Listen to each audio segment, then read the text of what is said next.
하겠습니다. 오늘 말씀은 우리가 사도행전의 마지막 장입니다. 28장이죠. 지난주 말씀은 바울이 참 힘든 고난을 겪었습니다. 배를 타고 가다가 유로글로라고 하는 광풍을 만나서 배가 거의 파산할 지경에 이르게 됐지만 그래도 무사하게 성령님께서 바울에게 얘기하셨듯이 내가 가이사에게 서게 될 것이다. 그런 말미암아 바울이 자신감 있게 배에 있는 모든 자들에게 너희들 생명이 살 것이다 라고 단호하게 말했던 지난주의 말씀을 우리가 생각해 봅니다. 오늘은 그렇게 우여곡절 끝에 섬의 모든 276명이 섬에 무사히 도착하게 되죠. 그 섬 이름이 오늘 28장 1절에 나오는 멜리데라고 하는 섬인데 오늘날은 몰타라고 하는 섬입니다. 이 멜리데 섬에 도착했을 때 또 한 가지의 또 에피소드가 나오죠. 모든 사람들이 이제 바다에서 나왔기 때문에 춥기 때문에 원주민들이 그들을 위해서 불을 피워줬습니다. 물론 바울이 지치고 피곤했지만 바울 또한 불을 피우고 있었을 때 아마 장작이나 이런 땔감을 구해서 함께 일을 하였던 것 같습니다. 그런데 그 속에 하필이면 장작더미를 불에 뜨거운 데 던졌을 때 하필이면 그 속에서 뱀이 나왔죠. 그죠? 독사가 나와서 바울을 물게 되었습니다. 원주민들은 이런 바울이 뱀에 물리고 이런 생각을 했습니다. 누구나 아마 이런 생각을 할 수 있을 거라고 저는 여기집니다. 사절에 봐보시면 참 그는 진실로 살인자다. 왜냐라고 하는 이유를 우리가 한번 보면 이렇습니다. 그는 바다에서는 구조를 받았으나 이제 그저 그의 공의가 그를 살리지 못한다. 이제 독사로 말미암아 죽게 될 것이다라고 말하고 있는 거죠. 음, 우리도 일반적으로 이렇게 생각하지 않나요? 우리도 보통 일반적인 견해로 아마 이 원주민들이나 비슷하게 생각했을 거라 여기집니다.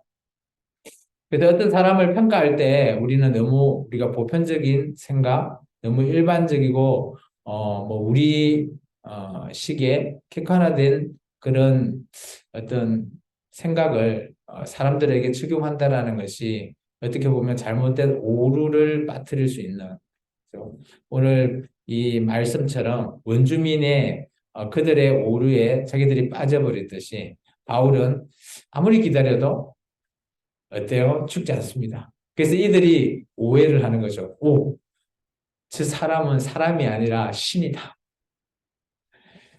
바울이 혹시 기억나신가요? 아덴이라는 곳에 갔을 때, 그죠? 그들 앞에 많은 신들이 있고, 그곳에서 뭐, 이렇게, 로마는 아마 신들이 많이 있었던 거로 여겨집니다. 그리스나 로마 같은 경우는. 그래서 아마 여기에 있는 멜리데라고 하는 섬에 있는 원주민도 그들이 뭐 사람 행태를 하고 있는 신 이런 식으로 받아들였을 수도 있을 거라 여겨집니다. 그런데 이제 이것은 그냥 어떻게 보면 에피소드로 끝나버리긴 하지만 우리가 눈여겨봐야 될 것은 우리는 우리의 편협화되고 좁혀져 있는 그런 시각으로 누구를 판단하거나 하는 것은 중요한 오류나 과오를 우리가 이렇게 원주민처럼 생각할 수 있고 판단할 수 있다는 거죠. 그리스도인이라면 어떻게 보면 이런 생각, 판단 이런 거 하나 할 때도 우리가 좀 신중했으면 좋을 것 같습니다. 그리고 두 번째 이제 멜리드섬에서 또 한 가지의 이제 사건이 발생하는데 어떻게 보면 뭐 치유의 역사라고 보여집니다. 우리 7절에서부터 10절까지 내용입니다. 이 섬에서 가장 높은 사람 보블리오라는 이가 그 근처에 토지가 있는지라 그가 우리를 영접하여 사흘이나 친정에 머물게 하더니 보블리오 부친이 열병과 이질에 걸려 누워있거늘 바울이 들어가서 기도하고 그에게 안수하여 낫게 하매 이러므로 섬 가운데 다른 병든 사람들이 와서 부침을 받고 토한 대로 우리를 대접하고 떠날 때 우리 쓸 것을 배에 실었더라. 아멘. 네. 이 몰타라고 하는, 멜리데라고 하는 이 섬의 아마 실세일 것 같습니다. 보블리오라고 하는 실세인데 아마 뭐 꽤 높은 지위에 있는 사람인데 그의 부친이 병이 들었죠. 병 이름이 나옵니다. 8절에 보시면 열병과 이질이라는 병입니다. 이게 누가 이 병명을 판단했을까요? 누가죠? 그리고 바울이 그의 부친을 보고 기도하고 안수했는데 나았답니다. 그래서 우리가 이제 이런 상황을 많이 처해 있습니다. 그래서 어떻게 어렵거나 힘들고 이런 상황일 때 언제나 뭐 장로님이나 아니면 목사님들이 언제나 가서 기도해주고 안수하면 병이 이렇게 낫는 뭐 당연한 믿음으로 받아들이면 낫습니다. 근데 여기에는 이제 또 한 가지 더 저는 이제 플러스 해야 될 그런 내용이 있다고 봅니다. 아마 바울의 일행 중에 누가라고 하는 의사가 있기 때문에 아마 바울이 당연히 기도하고 안수를 했을 거예요. 그죠? 당연히 나을 거라고 믿습니다. 그렇지만 좀 더 급속한 속도로 나을 수 있었던 영향은 또 누가이지 않겠나. 한번 치료를 하지 않았겠나 여겨집니다. 그래서 요즘은 이제 많이 그렇지는 않겠지만 요즘 우리나라도 의학이 많이 발전된 의료 선진국이잖아요. 그래서 K-의료가 또 세계에서도 뭐 이렇게 알아주고 있는데 이전에 우리 그죠? 선진들 하여튼 6.25를 겪고 나서 뭐 참 힘들어했던 우리나라 그 실정에 돌이켜 보면 그 당시 정말 기독교가 한참 부흥하고 있을 때 많은 자들이 병원에 가지 못했죠. 그죠? 가난했기 때문이죠. 그럴 때는 충분히 이 말씀이 저는 그대로 적용될 수 있다라고 보여집니다. 믿고 기도했을 때 낫는 것. 뭐 지금 우리도 마찬가지입니다. 그렇다고 제가 이 말씀을 부인하는 건 아니고요. 근데 지금 우리 이 시점에서도 마찬가지. 뭐 저도 이 현재에도 뭐 의학이 발달돼 있지만 그래도 불치병이나 이런 것을 있을 때, 그죠? 또, 목사님이나 장로님이 가서 열심히 안수하고 기도하면 또 나을 수 있는 그런 치유의 역사도 있다라고 저는 봅니다. 하나님의 도우심으로 말미암아. 근데 요즘 같은 경우는 이제 좀 이것을 문자적인 해석보다는 조금 더 치료하는 그런 의학적인 그런 부분들도 좀 많이 얘기하고 있죠. 그것도 저는 틀리진 않다라고 보여집니다. 그래서 아마 이것은 상황에 따라서 조금 우리가 해석을 좀 자유롭게 하면 어떻겠나 그렇게 여겨집니다. 그리고 나서 바울이 이제 이들 멜리데라고 하는 섬을 떠나서 이제 가까운 이제 수라보스라는 곳을 도착하고 그리고 로마로 가는 길을 떠나게 됩니다. 우리 11절부터 15절이 로마에 입성하는 과정입니다. 우리가 지난 시간에 우리가 지도를 통해서 보긴 했죠. 그걸 다시 한 번 더 글로 읽겠습니다. 석 달 후에 우리가 그 섬에서 겨울을 난 알렉산드리아 배를 타고 떠나니 그 배의 머리 장식은 디오스구로라. 프라우사에 대고 사흘을 있다가 거기서 둘러가서 레기온에 이르러 하루를 지낸 후 남풍이 일어나므로 이튿날 보디온에 이르러 거기서 형제들을 만나 그들을 청하게 받아 이래를 함께 머무니라. 그래서 우리는 이와 같이 로마로 가니라. 그동 형제들이 우리 소식을 듣고 아비오 광장과 트레이스 타베르네까지 받으러 오니 바울이 그들을 보고 하나님께 감사하고 담대한 마음을 얻으니라. 아멘. 바울은 이제 드디어 본인이 원했던 로마에 입성하게 됩니다. 근데 그곳에 있는 형제들이 있다라는 표현을 하죠. 그래서 일전에 혹시 기억나신가요?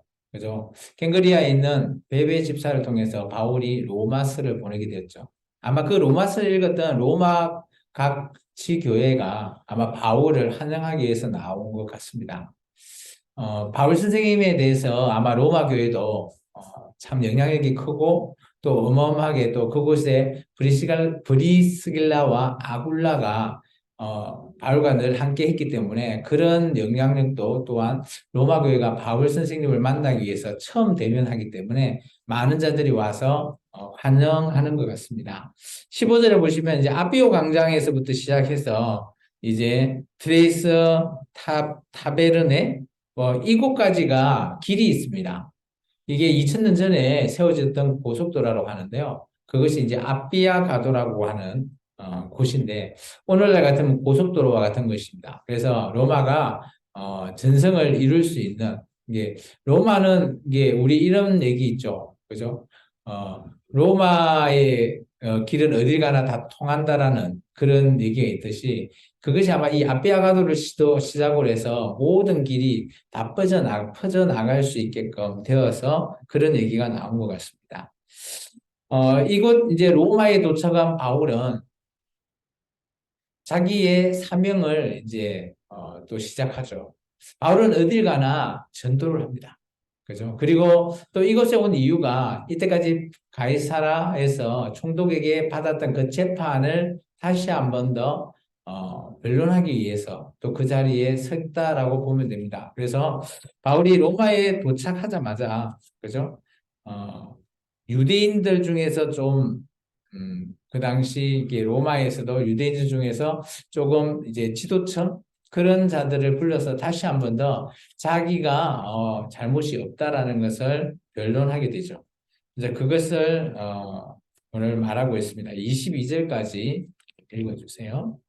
우리가 로마에 들어가니 바울에게는 자기를 지키는 한 군인과 함께 따로 있게 허락하더라. 하루 후에 바울이 유대인 중 높은 사람들을 청하여 그들이 모인 후에 이르되 여러분 형제들아 내가 이스라엘 백성이나 우리 조상의 관습을 배척한 일이 없는데 예루살렘에서 로마에는 손에 최수로 내줄바 되었으니 로마에 있는 나를 신문하여 죽일 제목이 없으므로 석방하려 하였으나 유대인들이 반대하기로 내가 마지못하여 가이사에게 상소함이요 내 민족을 고발하려는 것이 아닙니다. 이러므로 너희를 보고 함께 이야기하려고 청하였으니 이스라엘은 소망으로 말미암아 내가 이 세상들의 메인바 되었노라.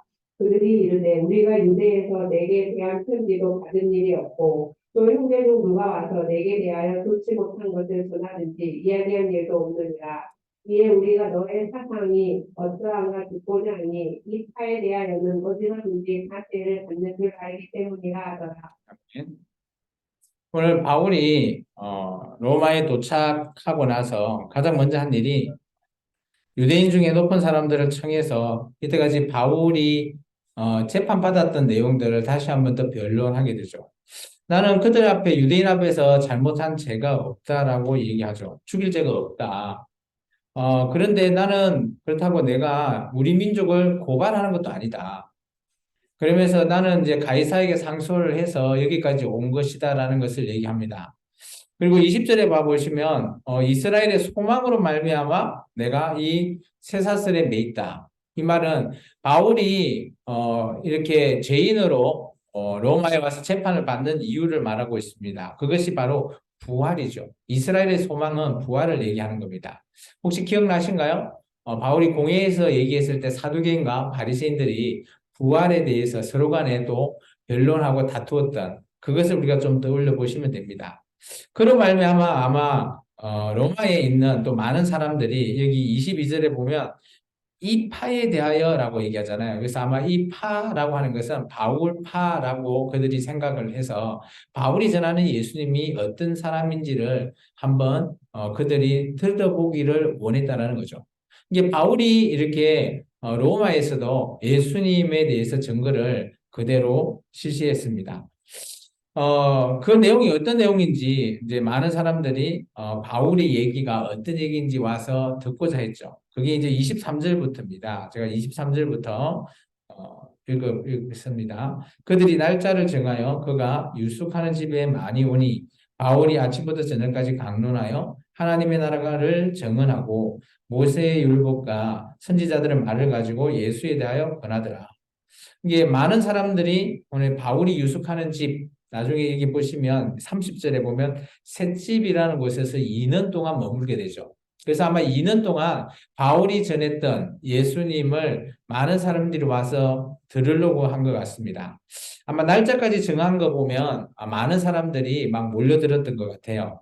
근데 이제 바울은 한결같이 두 가지를 증언합니다. 첫 번째, 하나님의 나라가 어떤 것이다라는 것을 증언하고요. 두 번째는 예수님을 전하는데 그냥 예수님을 전하는 것이 아니라 근거의 자료가 있죠. 모세의 율법과 선지자의 말. 오늘 같으면 구약 성경을 통해서 이 말씀을 전했다라는 겁니다. 이게 바울은 예수님의 증거가 그저 자기의 생각과 자기의 감정으로 정한 그런 내용으로 예수님을 전할 수도 있지만 그거보다 조금 더 성경이라고 하는 그런 자료를 가지고 근거 자료를 통해서 예수님을 증거한 것을 우리가 볼 수 있습니다. 24절에 그 말을 믿는 사람도 있고 믿지 않는 사람도 있다. 바울의 이 설교도 어때요? 그 말을 듣고 믿는 사람도 있고 믿지 않는 사람도 있다라는 거예요. 놀라운 거는 우리 같으면 바울이 막 이렇게 설교하고 말씀을 전하면 다 듣고 다 아멘 할 것 같죠? 그런 거 보면 우리 한국, 대한민국의 성도님들은 참 믿음이 좋은 것 같아요. 모든 사람들이 목사님이 아멘입니까? 하면 다 아멘 하잖아요. 근데 여기 있는 사람들은 바울의 얘기를 거의 믿는 사람도 있고 믿지 않는 사람도 있다라는 거죠. 그렇다고 바울의 말씀이 잘못됐다 이런 건 아니라는 거죠. 그들의 입장에서 유대인의 입장에서 이 바울의 얘기가 그죠? 제대로 믿어졌다라고 하는 사람은 예수님과 하나님을 제대로 판단했던 사람이고 근데 유대인이지만 하나님의 나라와 예수님을 제대로 믿지 못하겠다라고 하는 사람은 오늘 바울은 이렇게 얘기하고 있습니다. 우리 25절부터 29절까지 읽어주시겠습니까? 서로 맞지 아니하여 흩어질 때 바울이 한 말로 이르되 성령이 선지자 이사야를 통하여 너희 조상들에게 말씀하신 것이 옳도다 이르시되 이 백성에게 가서 말하기를 너희가 듣기는 들어도 도무지 깨닫지 못하며 보기는 보아도 도무지 알지 못하는구나. 이 백성들의 마음이 우둔하여 없어서 그 귀로는 순하게 듣고 그 눈은 감았으니 이는 눈으로 보고 귀로 듣고 마음으로 깨달아 돌아오면 내가 고쳐줄까 함이라 하였으니 그런데 하나님의 이 구원이 이방인에게로 보내어진 줄 알라. 그들은 그것을 들으리라 하더라. 아멘. 바울은 이사야 선지자의 말을 통해서 그게 믿지 못하는 사람에게 팩스 폭행이죠. 요즘 같으면 팩폭을 날립니다. 26절과 27절의 내용은 이사야서 6장 9절에서 10절에 있는 내용입니다. 이 말은 뭔가 하면 하나님께서 이사야를 통해서 네가 가서 내 말을 전해도 그죠? 그들이 우둔하다는 거죠. 보는 눈, 듣는 귀, 깨닫는 마음이 없어서 알아듣지를 못할 것이다. 이게 하나님의 메시지를 전했던 이사야의 말씀도 하나님의 백성들이 그 말을 알아듣지 못할 거라는 거죠. 그리고 못하게 해라라고 하는 게 이사야의 사명이었죠. 그러니까 오늘 바울이 그것을 그대로 꼬집어서 오늘 내가 하나님의 나라와 예수님에 대해서 증가하는데 이것을 못 알아듣는 너희들은 이사야 때 백성처럼 우둔한 자일 것. 그들은 멸망에 이르는 자들이다. 라는 형태의 비유를 통해서 팩폭을 행하였습니다. 그러면서 하나님의 이 구원은 이제 너희 유대인에서부터 이방인으로 옮겨질 것이다라는 거예요. 그래서 바울은 이방인의 사도로서 이방인을 향한 구원을 정말 열정적으로 전했다라는 거죠. 물론 그런 전도 가운데서도 자기 민족이 잘 되고 자기 민족이 믿는 자가 많아지기를 바울은 개인적으로 원했지만 그러지 못한 정말 그들이 눈과 귀가 마음이 깜깜해가지고 그 메시지를 알아듣지 못하는 자기 동족을 향해서 정말 이사야 말씀처럼 너희들은 정말 하나님의 말씀을 아무리 전해도 알아듣지 못하는 자다. 라는 형태를 이야기하면서 이제는 이방인에게 구원이 넘어갔다라는 걸 얘기하고 있습니다. 따라서 바울은 늘 로마서에서도 그러고 이방인의 구원을 자처해서 복음을 전케하면서 바울이 이때까지 사도행전을 통해서 보시면 3차 여행까지 해서 많은 이방 나라의 교회가 세워진 것을 통해서 바울은 아마 28장의 내용을 정리하면서 지금은 이제 이방인에게 복음의 길이 더 많이 열려 있다라는 것을 얘기하고 있습니다. 근데 놀라운 거는 그게 지금 2023년까지도 열려 있다는 거예요. 오늘 저와 여러분이 이방인이잖아요. 저희들에게도 열려 있고 아직까지도 계속 이방인이 교회를 통해서 이 복음이 아직까지도 열려 있는 것을 보면 참 바울의 복음 전파가 지금 우리에게까지도 영향을 준다라고 생각되어집니다. 그리고 바울은 2년 동안 재판을 통해서 예, 여기 보면 이제 셋집이라는 곳에 머물러 있으면서 오는 손님에 대해서는 맞이할 수 있지만 그 셋집을 나갈 수는 없다라는 거죠. 이것을 우리가 가택연금이라고 보통 우리가 말하고 있죠. 근데 우리가 이제 이 로마의 이것을 우리가 옥중이다 뭐 해서 감옥해서 옥중서신 해서 이제 이 이는 동안에 있었을 때뭐 빌립보서, 에베소서, 골로새서, 그죠? 빌레몬서를 옥중서신이라고 얘기를 하는데, 어떻게 보면 이게 옥중서신이라기보다는 이 가택연금 중이기 때문에, 물론 갇혀는 있지만, 그래도 뭐 감옥 같은 것은 아니죠. 그래서 이제 김영준 목사님은 그 네 개의 서신서를 로마에서 보냈다 해서 로마 서신 이렇게 얘기를 하고 있습니다. 뭐 저도 그쪽에 조금 더 그렇게 좀 불리지기는 좋은 것 같습니다.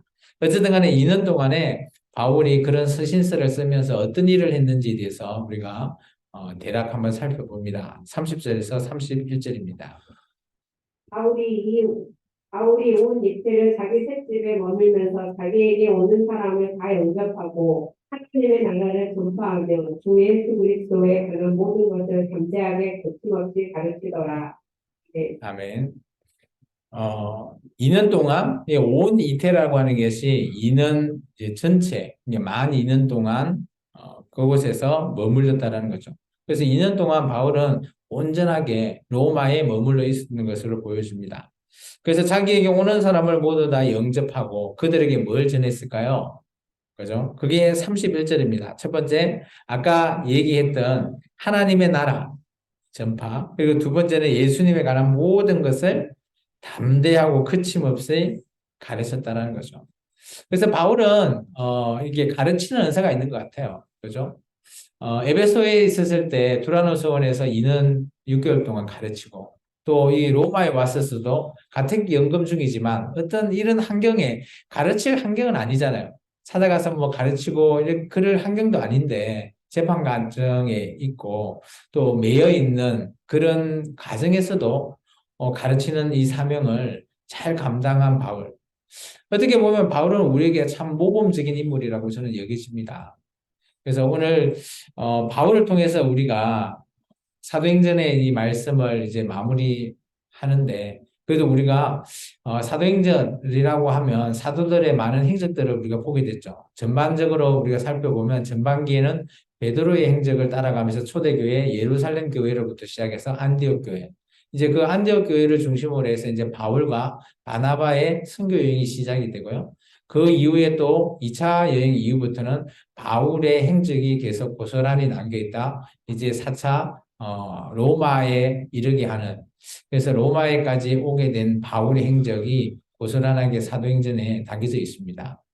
이런 모습을 통해서 사도들이 어떤 역할을 했고 그들 각각 사도들을 통해서 많은 사도들은 아니지만 사도들마다 자기 각자의 좀 사명에 온전히 사명감으로 모든 것들을 잘 전도하고 또 베드로는 자기 민족을 위해서 전도하고 이제 바울은 이제 이방인에게 가서 전도하는 그런 형태로 각자 잘 역할을 분담해서 또 나누어서 일하게 하는 이것 또한 성령님의 일하심으로 우리가 볼 수 있습니다. 오늘의 말씀을 이제 한 세 가지 정도로 정리하면 이렇게 볼 수 있습니다. 첫 번째는 바울은 어떤 자신의 온갖 환경, 어려운 환경, 그런 고난이라 할지언정 바울은 비관하지 않았죠. 요즘 우리나라가 이제 월드컵 이후에 이런 말을 잘하고 있습니다. 저도 이제 그 문구를 통해서 이렇게 한번 정의를 해보면 좋을 듯 합니다. 바울을 통해서 보았을 때 꺾이지 않는 믿음. 꺾이지 않는 믿음이 정말 중요하다. 바울은 자기의 온전한 그 믿음 하나로 성령님의 말씀을 통해서 믿고 헤쳐나갈 때 정말 꺾이지 않고 오늘 로마까지 오게 되고 또 로마에서 와서도 자기의 말을 변론해서 나중에 무죄에 방면되는 그런 어마어마한 믿음을 우리에게 심어줬다는 거죠. 우리들도 저 바울처럼 정말 꺾이지 않는 믿음을 통해 정말 우리의 신앙을 잘 유지해 나가기를 주 이름으로 축원합니다. 두 번째는 바울은 언제나 한결같은 그런 사람으로 보여집니다. 바울의 전도는 언제나 한결같죠. 하나님의 나라와 또 예수 그리스도를 전가하는 것. 그것이 자기 동족이 자기를 죽이려고 하지만 바울은 자신의 이 사명감, 이게 예수님을 저 담에색에 만나서부터 예수님에게 제가 무엇을 할까요에 대한 그 사명을 오늘 잘 우리에게 보여주고 있습니다. 따라서 하나님을 사랑하고 또 예수 그리스도를 증거하는 이런 사명의 삶, 그것을 잘 우리에게 보여주는 바울의 모습을 우리가 닮아가기를 원합니다. 세 번째는 로마에서도 바울은 여전히 하나님의 인도하심으로 말미암아 모든 것들이 자기의 일을 하였다라는 겁니다. 2년 동안 갇혀 있었지만 정말 하나님의 나라와 예수님을 전하면서 바울은 언제나 가르치고 또 많은 자들에게 그런 예수님을 전할 수 있는 자들로 또 교육을 시키면서 정말 바울 혼자로 끝나버리는 전도가 아니라 또 바울의 동력자들이 늘어나면서 그 동력자들이 또한 예수님을 바울처럼 그런 하나님의 인도하심으로 이어나가기를 원했다라는 것을 볼 수 있습니다. 그래서 바울이 로마에까지 오는 이런 과정을 통해서 하나님의 인도하심이 없고 정말 성령님의 도우심이 없었다면 바울은 정말 이 일을 본인 혼자로 할 수 있는 일은 전혀 없는 거죠. 그와 마찬가지로 우리의 삶도 저는 그렇게 여겨진다 봅니다. 여러분 각자의 삶이 어떻게 보면 매일 반복되는 삶 이런 것에 너무 짜증내거나 뭐 좀 싫어할 수도 있겠지만 그런데 우리가 조금 크게 장기적으로 우리의 삶을 돌이켜보면 하나님의 인도하심이 우리를 이끌어간다라고 우리가 여긴다면 이제 우리의 삶은 짜증나지 않고요. 또 우리의 삶이 지겹지도 않을 겁니다. 앞으로 있을 우리의 미래적인 모습을 하나님 앞에 의탁하여 나간다면 마치 바울과 같이 우리도 그런 일을 할 수 있으리라 저는 여기집니다. 그래서 오늘 바울이 우리에게 보여준 정말 몸소 보여준 이 삶을 우리가 잘 실천해서 우리도 바울과 같이 하나님을 잘 증거하고 또 우리 자리에서 우리의 맡은 사명을 잘 감당하는 저와 여러분이 되기를 주의 이름으로 축원합니다. 기도하겠습니다. 주님 감사합니다.